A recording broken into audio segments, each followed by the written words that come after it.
Secret notice of this meeting was sent to the Asbury Park Press and the Co-Star, our official newspapers, and notice of this meeting was posted on the bulletin board of the municipal building. Take roll call. Councilman Brennan. Councilman Carvelli. Here. Councilman McCracken. Here. Councilwoman Kinney. Here. Mayor Walsifer. Here. All right. Thank you, April. If everyone could join me in saluting the flag of our great nation. I pledge allegiance to the flag of the United States of America and to the republic for which it stands, one nation, under God, indivisible, with liberty and justice for all. Just a moment of silence for our troops, their families, and all our first responders.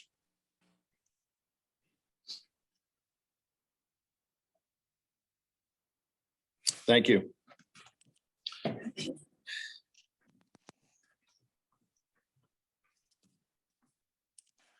All right, under workshop, and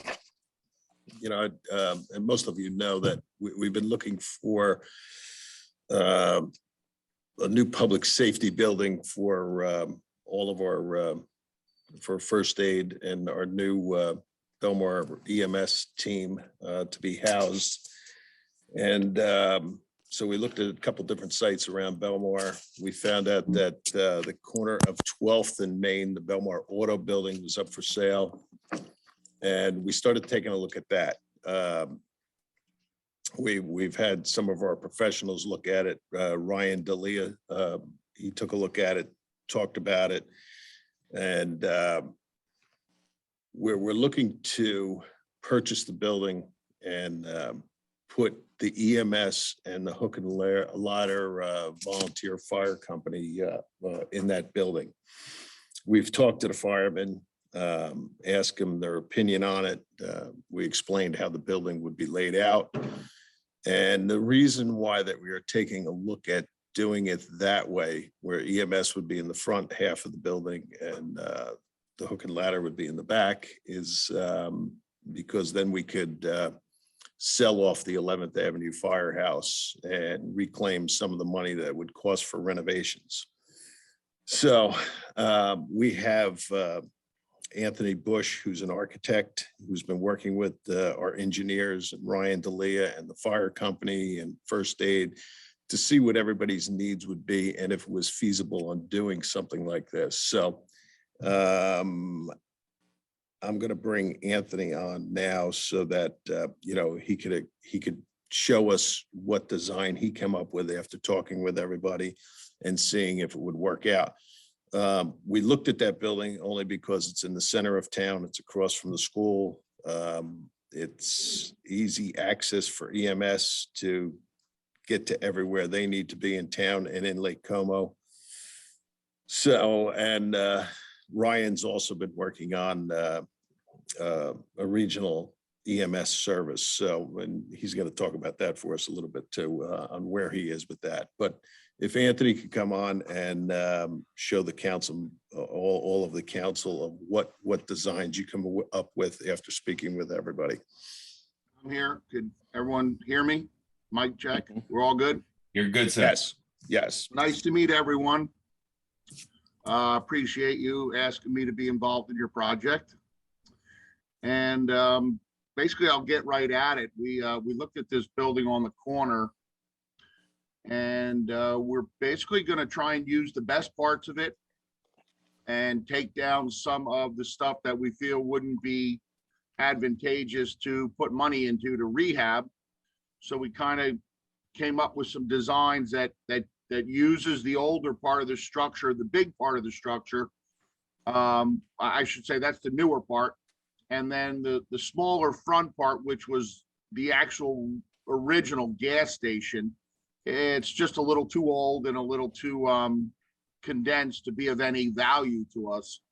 So we did kind of come up with a plan that really works well. It's kind of like broken down into fire on one side, EMS on the other side, And then the corner would be the joining piece where everybody would use the building, bathrooms, training rooms, kitchens, showers and stuff. And I can go over the plan with you, which you guys will see on the meeting and anyway. And then the town asked me to do a little investigation to a possible, what the building would look like. So we did some elevations and some renderings so everybody can get a feel for what we're trying to do. And that's kind of where we're at now. We've done a whole bunch of design and everyone's kind of helped out and put their 2 cents in. And we've come up with a plan that we really like. And it allows us to use most of the building and make some of it new. It's a great location because we're dumping out on a Main Street and 12th Ave separately. So the setbacks work well for the trucks. And we just feel it's a good fit, and we hope you do as well, because it's tough to find spots, as you all know. You don't have a whole lot, to choose from. So I like the spot, I really do, and I know we can make it work architecturally and functionally, and it'll be a big asset to your town. So if anybody has questions or whatever, feel free. And then if you'd like me to, go through the floor plans with you, I can do that, or, you guys let me know. Okay, yeah, I guess basically just we'll show, what you have Okay. drawn and what your vision is. Okay, so this is basically the 12th Avenue facade. And if you look towards the left side with the 3 garages, those are basically in the existing building that we will refurbish. And then once you get past the garages, everything to the right is new. So it's about 50-50. And then if you want to move along to the second one, this would be a site. Okay, that is our Main Street elevation.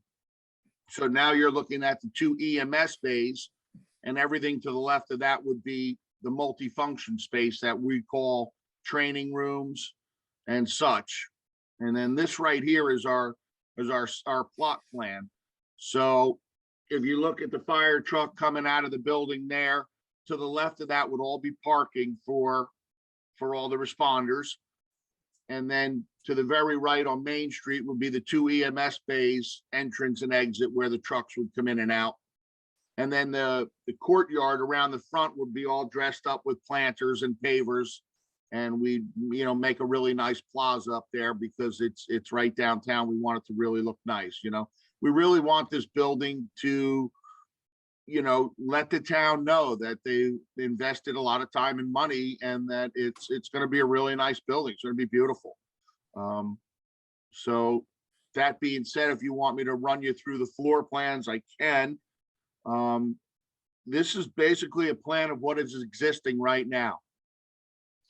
And as you see, the big building on the left there is a very valuable space to us, but the retail shop, the old spot, it was just too small for us, and it would be too much time and money to rehab it, and we would be fighting it the whole way. So we came up with the next sheet you'll see here would be our floor plan. Now, what this does is there's our 2 trucks and our bonus bay in the left side, which would be fire. And then they have storage that's already there. We're going to use that for storage. And then on the right, going to Main Street, is your EMS bays. And then the rest of the stuff you see in the middle is women's, men's bathroom, handicap accessible, obviously. And the front is the entranceway off of 12th. And to the left of that will be a big kitchen for everyone to use. And as you come in, you're going to come into a very big training room. It's 24 by 30 something. It's really big space, which they need. And then underneath that, there's going to be a basement for storage down there as well. So we got them some additional storage there. And then if we keep moving on here, we are, okay, so this is basically a larger version. And then go one more, please, April. Thank you. Okay, so what you see in the front right would be that additional downstairs basement area. And then in the back left, that staircase going up will be going up to a mezzanine. And what that will do is afford us more storage upstairs for everybody. So we're just trying to maximize storage and functionality with the envelope that we can provide, you know. That was the reason for the additional digging the basement out and for adding the mezzanine. It's just more functional storage for equipment, training, and whatever they need. They're you know, today they have a lot of equipment today. They really do, based on my discussions with all of them, who have been great, by the way. They've all come forward and been positive and put their 2 cents in. And then you know, that pretty much sums up what we're trying to do. There's our elevations again. Material wise, I think we'd like to do some stone and some stucco and then a really nice cornice. And that gable roof that you see popping up is going to be kind of that beacon. That's going to be the beacon that everyone knows that this building's new and it's the firehouse building and it's got a red roof on it. And it's going to be nice. It's going to be beautiful. I promise you. And then the patio in the courtyard, you know, we're going to have nice big planters with trees in them, and we're going to do some nice pavers. There you go. Thank you, April. We're going to dress it up nice. So we'll delineate it and possibly some benches wrapping around the corner or, you know, whatever we think. And we'll make it so that everybody in town knows it's there and it's new and it's ready to serve. So anybody, you know, questions or whatever, I'd be more than happy to take questions, or if anything I miss, you know, let me know. All right. Any of the council members have any questions for Anthony on the plan? I know he went through it pretty quick. There was a lot that went into it, but if you guys have any questions. The first question I have is, I guess, as a percentage, how much of the renovation is going to be new construction? Probably 50%. 50%. Okay. If the whole right side is basically going to be new. You know, the old building is really just a large box, but it's there and it's usable, and it costs a lot of money to knock down and rebuild. So it does serve a good purpose. It fits the trucks, and we can shore it up and make sure it's good and healthy. We had an engineer come in and do a complete evaluation of it, which I've reviewed with him, and we're on board with that. Whenever you're dealing with bathrooms and showers and kitchens, obviously handicap accessibility and all the stuff that's required by code, really doesn't let us use renovation too much. This building has to meet all the necessary codes and requirements that are in the 2018 code. So we pretty much, we're stuck with new on that end of the deal. So on the left-hand side where the fire trucks are going to go, the height of that structure, is that going to have to go up, or is it Nope. tall enough to handle all of the latest vehicles? It's tall enough and deep enough to handle all the latest vehicles. So that was a big consideration in leaving it. It's 20 foot high inside now. So we'll even have room for a mezzanine and the trucks, which was, that was something that was a big selling point to that piece of the building. Okay. And as far as tool storage, and I forget what they call it, but where they fill up their Scott pack tanks and whatnot. Yeah. We're gonna have all that. They're all gonna have lockers. They're all gonna have equipment lockers. The EMS is gonna have all their CO2 machines that they need to charge up the truck every time they come home. You're going to be able to come home from a fire and take a shower if you had a tough, if you need to. And the training, there's going to be lots of areas to train kids, the new responders that are coming in. That's a big part of keeping the system going and bringing in new people and giving them, areas to watch videos and do training and whatnot. So that was a big part of the square footage requirements, for sure. All right. I think that's all I have. Thank you. Okay, anyone else? I have a quick question. So it's going to be lifeguard and water safety training there too? Yes, absolutely. Well, yeah, the police department, everybody will have access for the training room there. The police department has to go through a lot of EMS training, fire training, just as long with water rescue. And so that's why the training room is going to be so important over there. Yeah, we're going to probably, it's going to be available to everybody to get in there and be able to use that space effectively. And there's going to be functions being there too. There's a That full was my other kitchen. question. Yeah, so they could do like public they have the ability to functions. do fundraisers, to do functions, to do whatever, I mean, that's a big part these days. It really is. And I'm good friends with a lot of people up. I'm from Red Bank, so I've helped out the little silver people too, and they're constantly doing stuff in there to raise money and do what they need to do and do training. So it'll be available to everybody, as Mark. So those stated. rooms will be open to the public too, if they want to have a fundraiser or I don't know. I would guess if you went through the fire, through the fire company, I don't know if I don't think people would be able to just walk in there, Right. because there's a lot of expensive things in there, Got and that would probably be under the guise of the fire and the EMS and the police. You don't want just people walking in and fooling around with stuff, so I really can't speak too much for that, but I'm sure that's kind of under the guise of the people that are in charge. So Anyone else? I had a Tom? question. Thank you, Mr. Mayor. I got to tell you, I, as you already know, I mean, I've been in this building many, many times, having my car serviced. And when this came up as an opportunity to relocate our first aid and fire here, it's such a great idea. As far as I'm concerned, we've hit the jackpot. My question is actually, what's the cost of this versus what we were pursuing as far as acquiring the old first aid property over on 9th Avenue?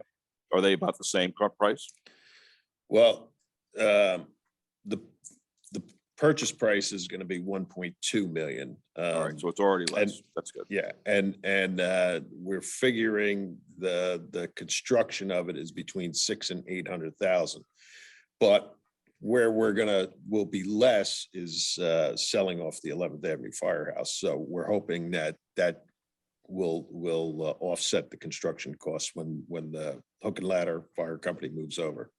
So it's conceivable that this will actually cost less than acquiring the old building. We're going to get basically a new building with all the bells and whistles for less than we were looking to spend before. Is that correct? That's the hope, yes. And one other question. I asked Business Administrator Kirschenbaum about this afternoon. I just wanted my wife wants to make sure there's a rock over on the corner of 9th and D with a plaque dedicated to the original Belmar First Aid. I'm hoping we'll be able to move that to the new site if that's at all possible. absolutely, Yeah. Okay, great. we'll all Thank you. have a fun time figuring out exactly where we want to put it too. And Oh, I look forward to your input on that. well, I'm sure. Okay, great. Thank you. That's my questions. Thank you. Okay. Councilmember Kraken, anything? No further comments, Mayor. It was great to see these plans. I'm excited, that it is not in a residential neighborhood. I mean, I realize, of course, there are residential homes on 12th Avenue, but it is up toward Main Street. It's located near the school, which is, I think, great for the kids and the teachers and faculty and staff there, that they have something like that right across the street for if there's an emergency in the school, folks can get there quick. So, anxious to get the comments from our residents, but it was great to see these plans, and nice to know that this plan ultimately may work out to the residents' benefit better than the original proposal of purchasing the first aid squad building. So it's good progress.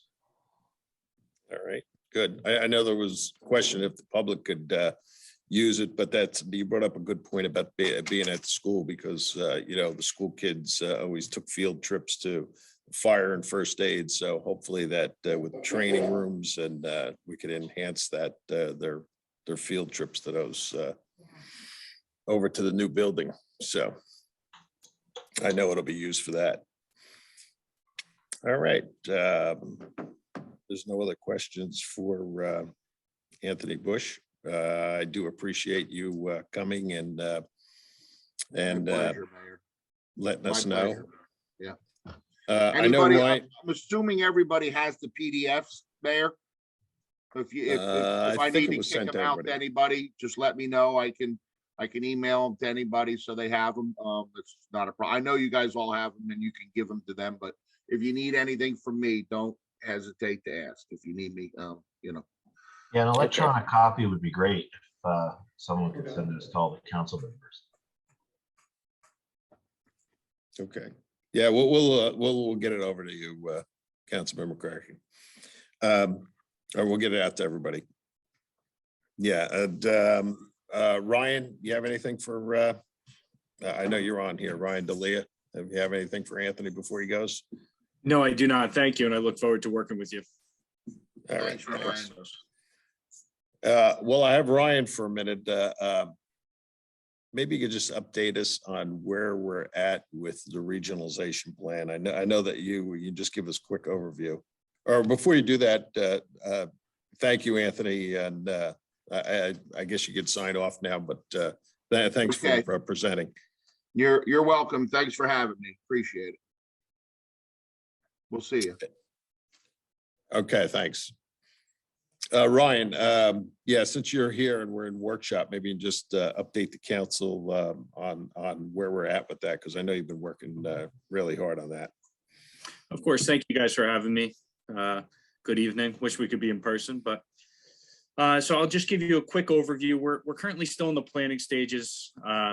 There was a small group of municipalities that banded together to look at the future of emergency medical service, kind of seeing what our municipality went through and how can we look towards the future to bridge a gap. So borough administrators, police chiefs, Office of Emergency Management personnel from multiple towns got together and began planning on how a sustainable, effective service could be created.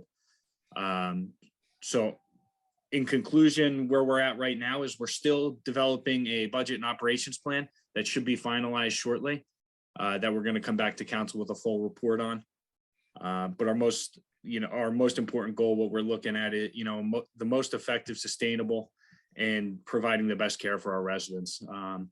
With the small communities, we do see it being very difficult for one single municipality to run a service. So as we all collaborated together, we came up with a joint venture in developing a plan.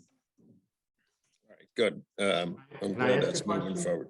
Yes, go ahead, Councilman. So Ryan, assuming the new first aid building gets built as we just saw, what is the footprint or radius, I guess is the question, that that first aid could service? So we're looking at the operations plan isn't set in stone yet. We're looking at having a north rig and a south rig, this being the north rig based out of Belmar, and a south rig out of another municipality if they do join. So we will have two, possibly roving. What we are very lucky to have is that the hospitals are very close to us. We have Jersey Shore right here in Neptune, and we have Brick on the other side. So we're in between two very good hospitals with very quick turnaround times. Got it. All right. Just to add to that, the two would be paid squads like Belmar would be and Manasquan would be, but the in between and backups are all be volunteer, right, Ryan? Is that basically what we're Correct. Yeah. starting So to the look at? operational plan, we are the operational plan we're looking at would be having the staffed rig and then being supplemented by the volunteers and working together for a joint venture with each other. So like I said, we're still in the planning process for that and trying to get the details ironed out, but we're looking, positively at this venture. All right, great. And we have on for tonight the increase in fees. Maybe you can just talk about that a little bit. That we don't do any back billing from Belmar, Lake Como, and some of the towns that we're involved in, but the fees are for EMS are going up, and maybe you can just explain that. No problem. So just like you just said, fees are going up. I mean, we're seeing it all over the place, whether it's ordering stock or anything like that.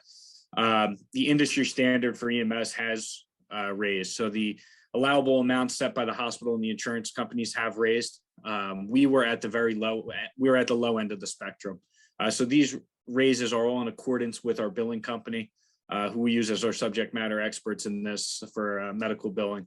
So we might see some supplies on here that might appear to you that might be overinflated. There's different things that are factored into the price of, let's just use neck collars, for instance. You have to pay for the EMT to put it on, pay for the, the training, the education, the storage. There's a lot of hidden fees that go into it. So because we're charging $25 for an item that costs $3, you're not seeing the extra added costs in there.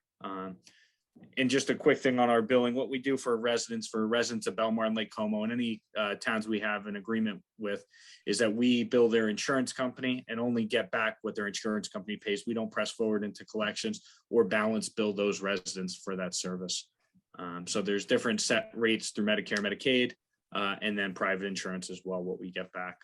And depending on the insurance plan, all depends how much money actually comes back. So because we're sending a bill out for $1,100 or $800 does not mean at all we're getting anywhere close to that. We're seeing about a 30 to 35% return. Yeah, and just want to make sure that everybody understands that there's no back billing. So if any of the council members have any questions for Ryan before he goes? Okay. All right. Thanks, Ryan. Appreciate it. Thank you, guys. All right. I think that's all I have for workshop. Anybody else have anything for workshop? All right. Okay, April, we'll move on. Do we have anything for any petitions? There are no petitions. Okay, thank you. Approval of the minutes. Can I have a motion to approve the minutes of the January 18th meeting? Motion. Second.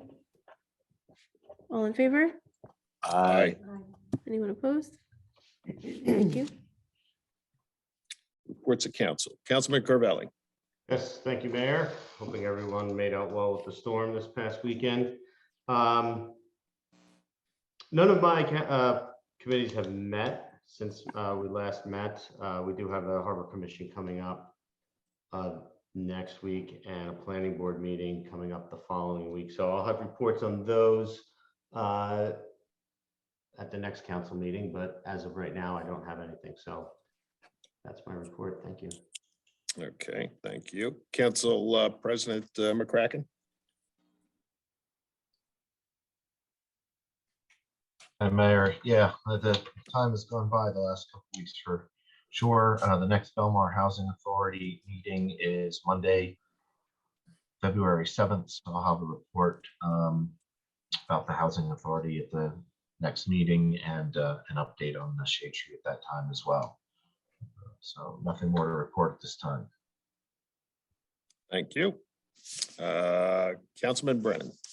Oh, thank you, Mr. Mayor.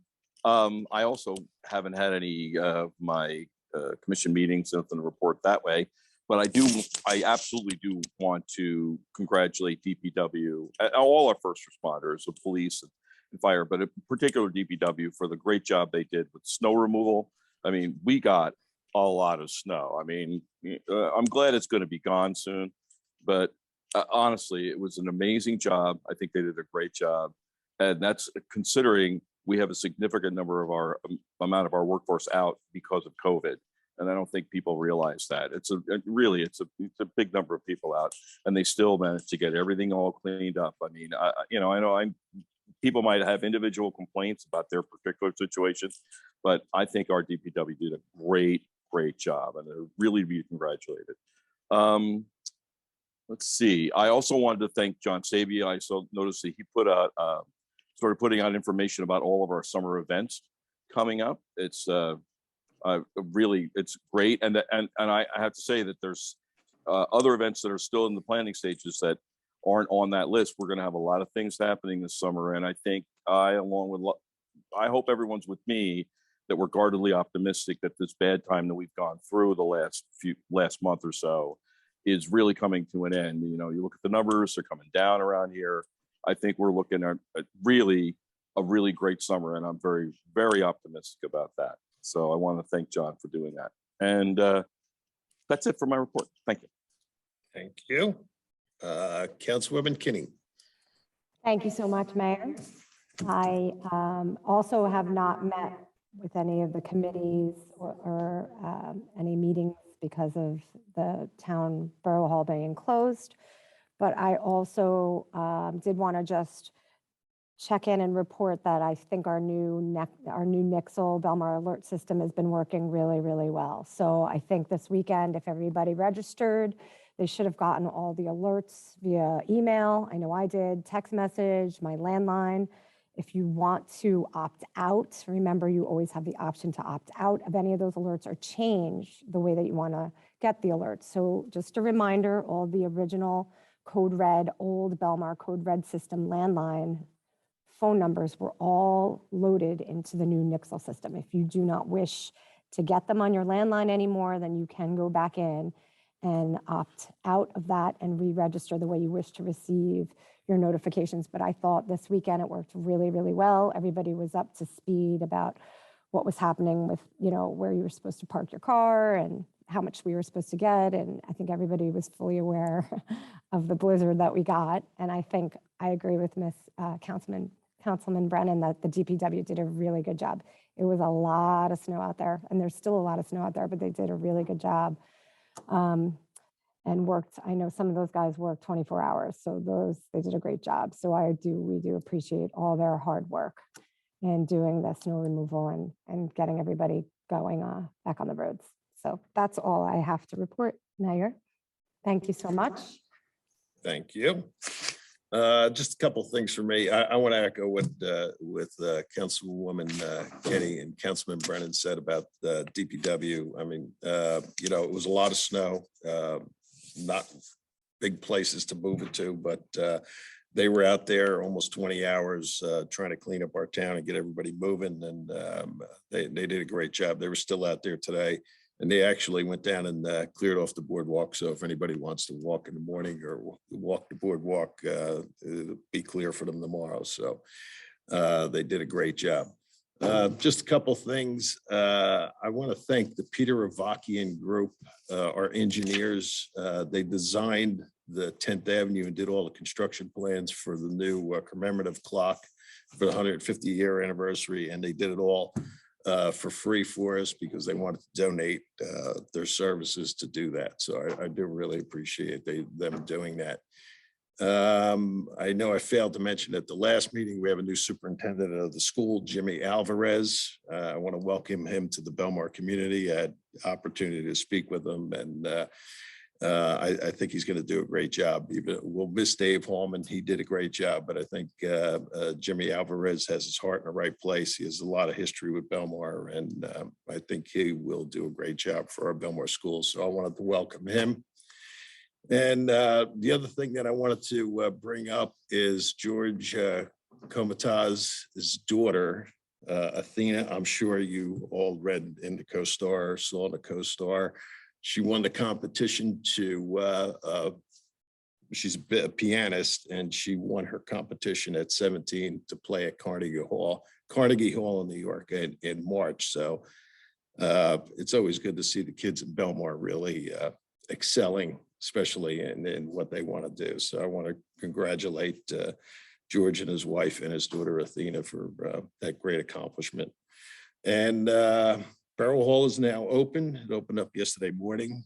Hopefully, like Councilman Brennan said, the numbers are starting to go down, and it looks like we will be going back to in-person council meetings, the next meeting, because all of our scheduled meetings are going to be happening back in Borough Hall. So we're going to open it up for everything. And, but we'll continue to watch the numbers, and we'll, you know, if we see that it's going in the other direction, we'll make those decisions as we go. But it looks like for the next council meeting in the next month, we'll start opening it up so we can have all our committee meetings. And I think that's all I have. So we'll go on a public session on any of the resolution items. Okay, if anyone from the public would like to comment on a resolution that's listed on the agenda, please click the raise hand button. See no hands. Okay, can I have a motion to close the public session? Motion. In a Second. second, Second. all in favor? Aye. And can I have a motion to approve the resolutions as listed on the consent agenda? So moved. Second.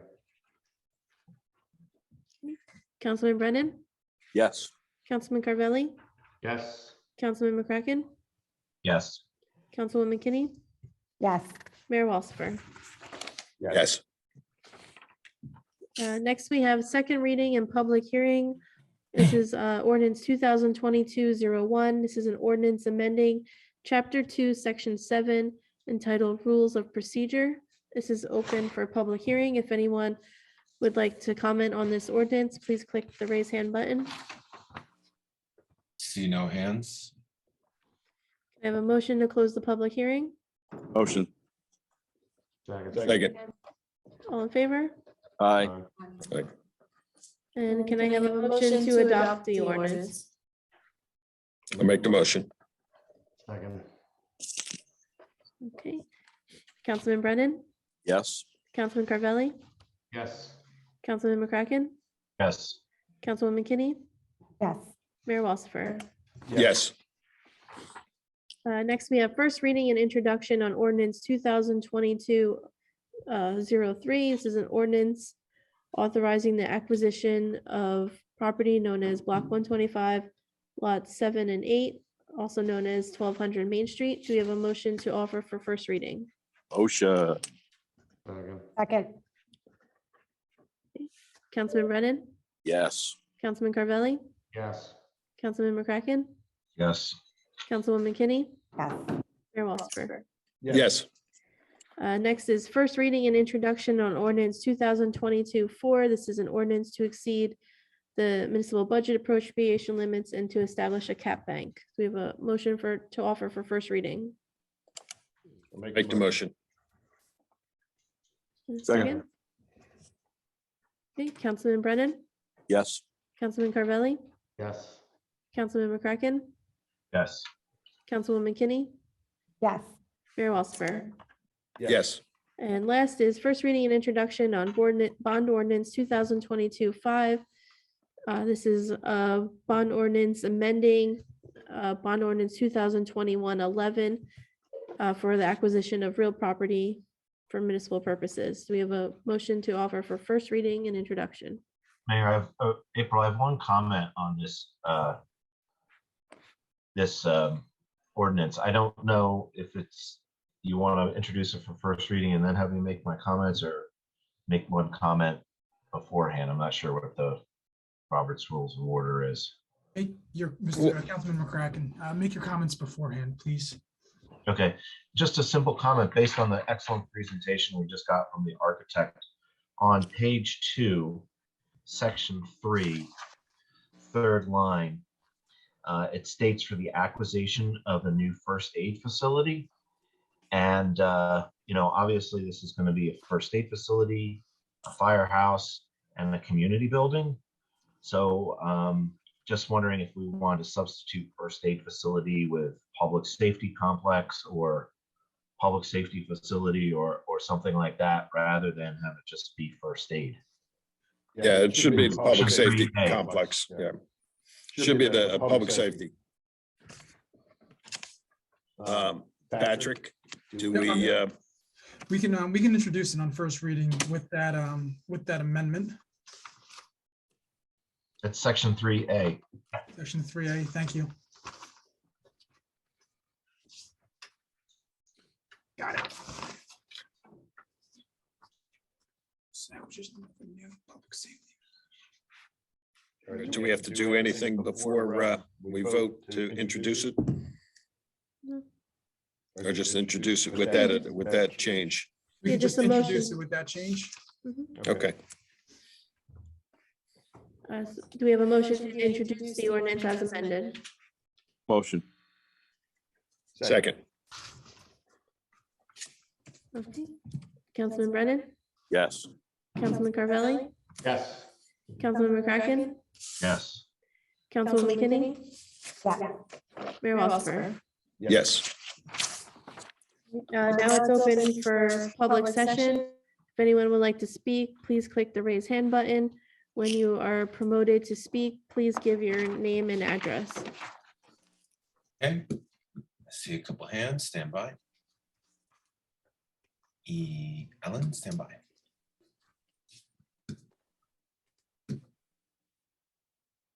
Are you there?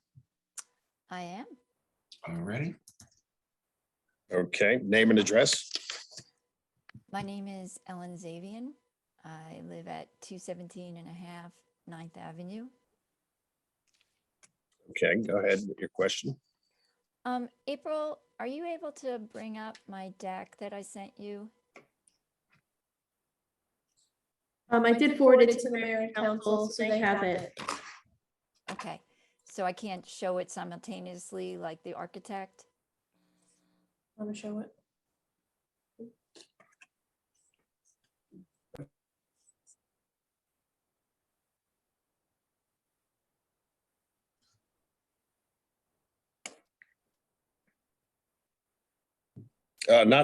We don't do that at public session. You can request that it doesn't at workshop, but we have taken a look at it. Okay, so Mayor and council members, thank you for having me. I am so excited to hear about the pianist and that the mayor reiterated kids in Belmar excelling, because that's what we're here about. And I look forward to making this presentation on behalf of the skate park. My name is Ellen Zavian. As you know, I'm a sports attorney. I was the first woman to ever represent NFL players. I represented the women's softball and soccer players and the gold medalists in the 96 games, negotiated their collective bargaining agreement, first commissioner of Division II NCAA conference. I was a certified arbitrator in AAA. I represented the skateboarders, the X Gamers, BMXers, and inliners in 2000 to save their name, image, and likeness intellectual property rights with Disney and ESPN. And I'm a court declared expert. And my main focus for 3 decades has been, sports and being an attorney in sports. And I'm a professor of over 3 decades at George Washington University. And I'm considered an expert in this field. And so I'd like to present to you a little bit about the skate park, but first looking at what we have in Belmar for the kids. And I am, by the foremost, a 4th generation Belmar resident. So I'm not new to the city at all. And my parents met in Belmar, and it's probably the reason why I'm here. So excited for that. And I have a 16-year-old that's a skater, a boarder, and a break dancer. And so 10 years ago, I started organizing the break dancers, and we are now in Paris 2024 Olympics. So when you say it's impossible, I say it's absolutely possible. And so when I organized the skateboarders in 2000, it took us 20 years, but we are finally in the Olympics and super excited about Tokyo. And then we're going to be in the Olympics coming up in Paris. So skateboarding is here to stay. And it's the IOC that has embraced skateboarding because that is the wave of the future. just like snowboarding, just like surfing and volleyball. Football and those sports which have a high rate of injury and concussion and so forth definitely have had some decline. So I want to talk a little bit about that. But when you look at the Park and Rec Center, it really is about community outreach. And it really is about engaging the community in different ways. And I think the skate park could do a better job and what that means to the community overall. It's currently, you have several facilities. It obviously sits since 2009. People donated money from $78,000 from what I understand to help build the skate park. And to date, we have not seen anything beyond the base of it being repaved, which may have been required because it's what we call brown property. It has some contamination, but we have not seen repairs to the park. So one thing we would like to see is what repairs have been made to the park versus money being raised to redo facilities, what I consider playgrounds and the like. We know that you had a gala for youth sports and you raised money for the youth sports, but somehow that money got used for adult sports in pickleball courts.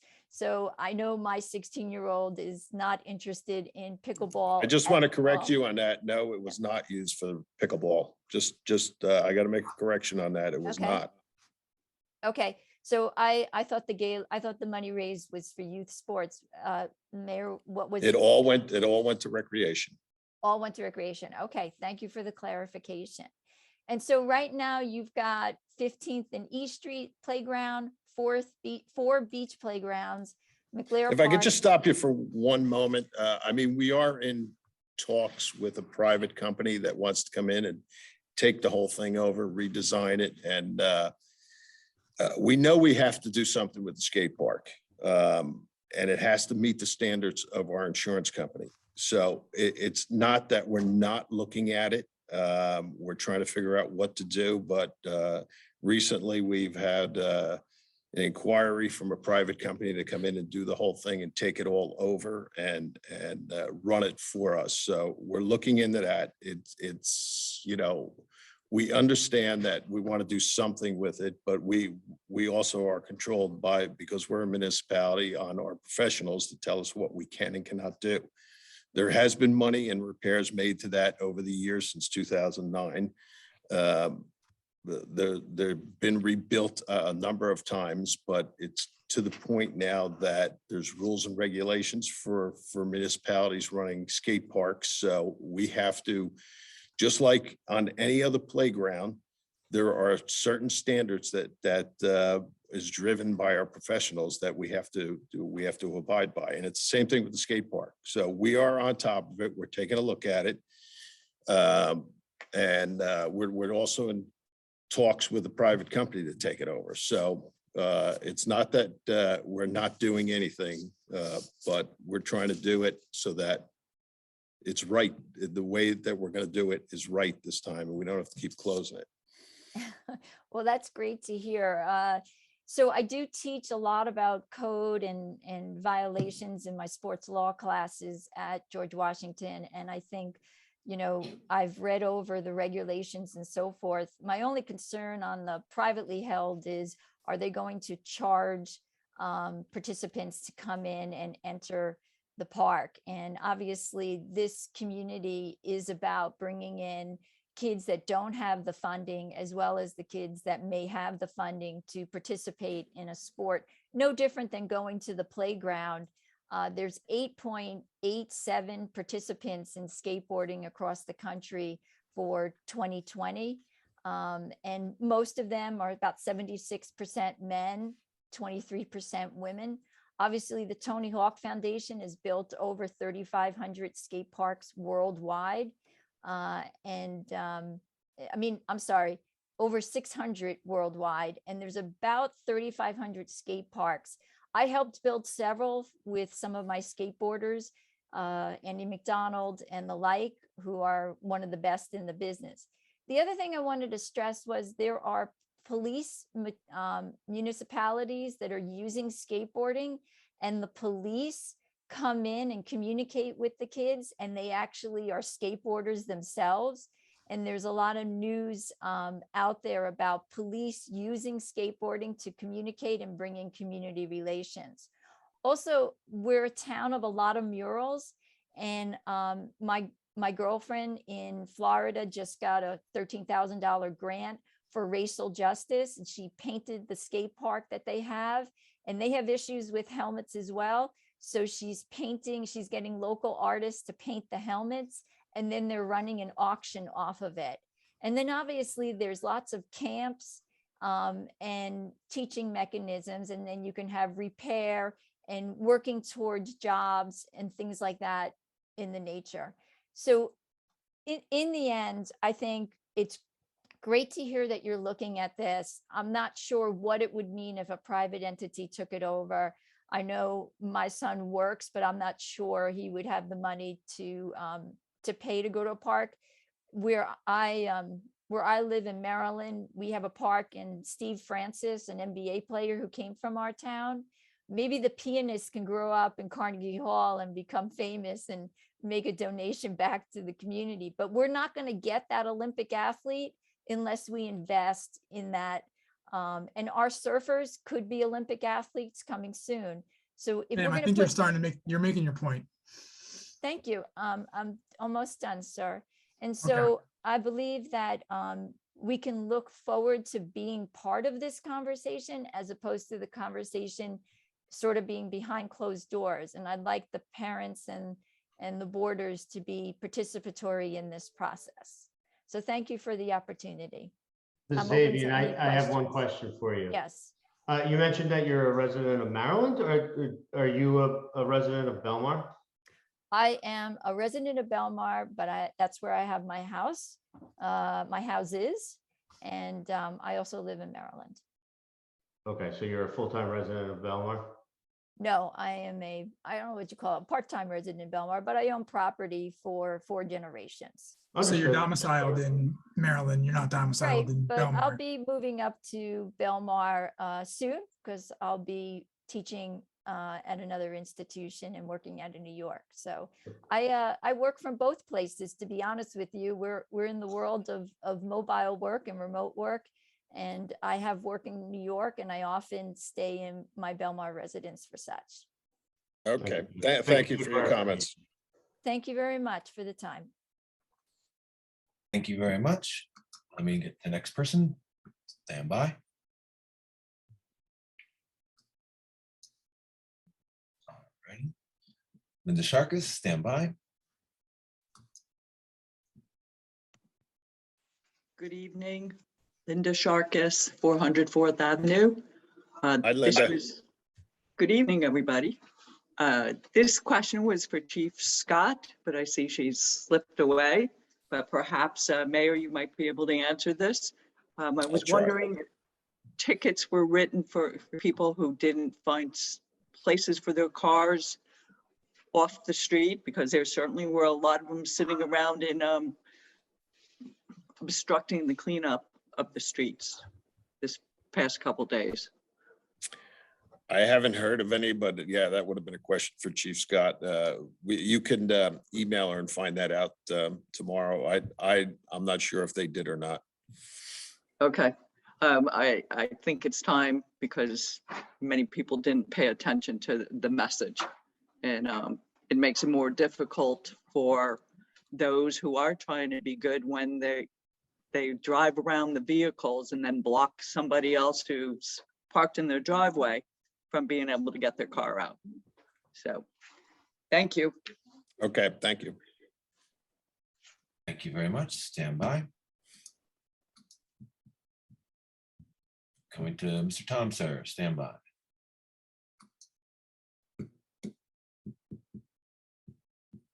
And there you go, Tom. You there, sir? There you are. Hello, sir. Howdy, guys. Happy New Year. Jody, welcome aboard. I'd like to ask about the, Hey, Tom, can you just, we know who you are, but just name and address for the record, okay, please. the Tom Volker, 527 8th Avenue, Belmar. And Go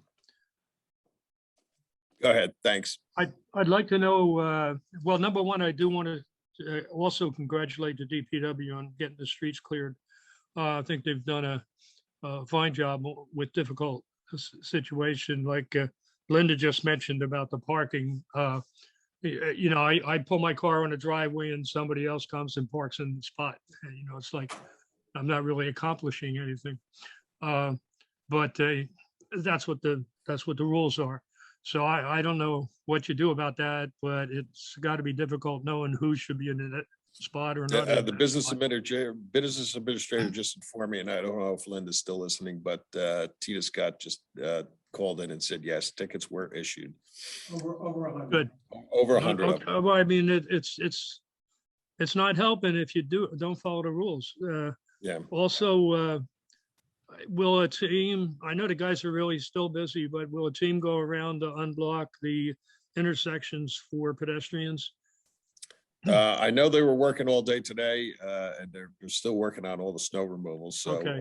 hopefully they can get out there. But like we said at the top of the meeting, I think we're 7 DPW workers short right now that are out with COVID, or maybe not having COVID, but their family members do, so they're in quarantine. Okay, We're going to be thank you. working on the school. There's a problem up at school with getting these children walking in the road. And DPW has assured me that they're going to be working on all the intersections. There's just so much snow, there's no place to put it. But Tom, the school's a priority tomorrow morning because of the young kids walking in the street. There's no pathway to the sidewalks. So the Chief Scott's going to have more officers down there at all the schools to make sure the kids are safely getting onto the sidewalks. And I've talked to the DPW supervisors to make sure that's a top priority tomorrow morning.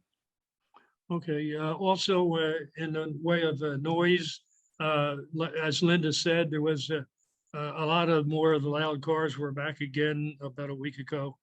And it would be nice to know how many tickets were issued for those situations.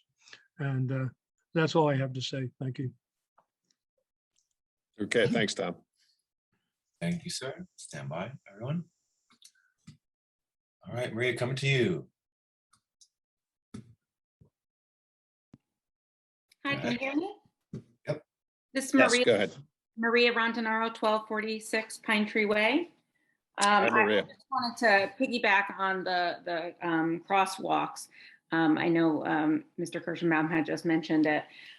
With this new building, if we acquire this new building right across from the school, and we're having the construction, I mean, I'm personally, you know, it is hard doing drop off for Belmar Elementary School. Drop off and pick up have been challenging with parking and trying to get the kids to safely cross, no matter, you know, without the snow. This has been a challenge for us. Is there going to be a comprehensive plan for a safe pickup and drop off consideration if we're going to put such a massive facility right there across from the school with emergency vehicles? I mean, we're planning on that. It doesn't affect any type of parking down there. And there's the back lot is going to have all parking for the employees and in the building and for the firemen. So I don't think it's going to disrupt any of the parking because we took a good look at that. Will all the parking then in front of the building still be public parking? Yes, yeah, all the parking that's going to be around the building will still be public parking.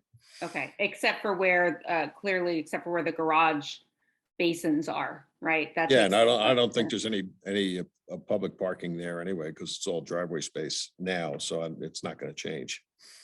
Okay, thank you. That would be my main concern is it would be, you know, rough to put public safety and not consider that we have an issue already with the crossing guards do a wonderful job, but it's a hard job for them in front of the school.